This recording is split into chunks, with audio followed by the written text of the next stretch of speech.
আসসালামু আলাইকুম রহমতুল্লাহ ওবারাকাতুহু।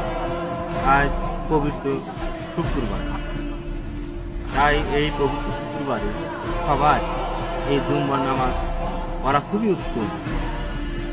আমি এই পবিত্র শুক্রবার উপলক্ষে আল্লাহ তাআলার কাছে মানুষের পাশে থাকা জানাই। আর আমি এই শুক্রবারে একটা দোয়া পাঠ করি। নাহমাদুহু ওয়া নাস্তাইনুহু ওয়া নাস্তাগফিরুহু ওয়া নু'মিনু বিহি ওয়া নাতাওয়াক্কালু আলাইহি ওয়া নাউযু বিল্লাহি মিন শুরুরি আনফুসিনা ওয়া মিন সাইয়্যাতি আমালিনা। মান ইয়াহদিহিল্লাহু ফালা মুদিল্লা লাহু ওয়া মান ইউদ্লিলহু ফালা হাদিয়া লাহু। ওয়া নাশহাদু আল লা ইলাহা ইল্লাল্লাহু ওয়াহদাহু লা শারীকা লাহু ওয়া নাশহাদু আন্না মুহাম্মাদান আবদুহু।